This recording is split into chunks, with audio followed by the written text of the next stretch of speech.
been a lot of discussion about the Epstein files and the president's comments yesterday calling it a hoax. Can you clarify which part of the Epstein hoax is the hoax part?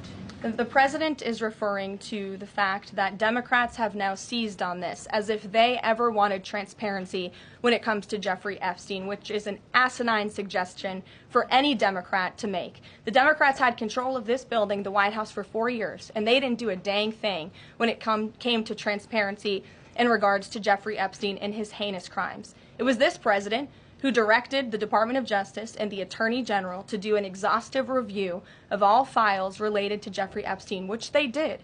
The Attorney General and the FBI, led by Pam Bondi, Dan Bongino, Kash Patel, these are great patriots, some of the most trusted voices in the Republican Party movement. It's part of the reason the president appointed them to these high law enforcement positions, and they spent many months going through all of the files related to Jeffrey Epstein, and they concluded what they found in that memo, which they drafted and they released. And so the president has been transparent. He has followed through on his promises to the American people, but he doesn't like to see Democrats and the mainstream media covering this like it's the biggest story that the American people care about.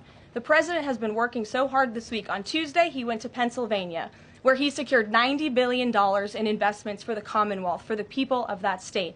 After that, he came back to the Oval Office at 8 p.m. He went in there to whip votes to get the Genius Act signed into law. And because of his efforts, that bill is now going to be signed and passed. The following day, yesterday, he meets with a foreign leader, the King of Bahrain, to secure more investments into this country. And then yesterday afternoon, the president is in the East Room of the White House mourning with parents who have lost their children because of fentanyl, signing a bipartisan piece of legislation.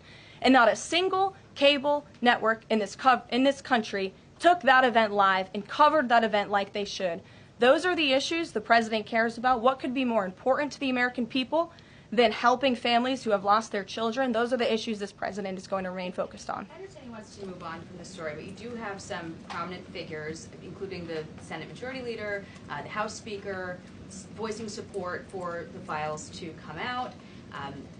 Representative Massey collecting signatures that would force a discharge petition for a vote on the floor for this. It doesn't seem to be going away. What is stopping the administration from just redacting any sensitive information, grand jury information, and putting out what is appropriate so that the American people can decide and then let this story die? Well, in terms of redactions or grand jury seals, those are questions for the Department of Justice. Those are also questions for the judges who have that information under a seal. And that would have to be requested, and a judge would have to approve it. That's out of the president's control. He has said, in agreement with some of the leaders on Capitol Hill,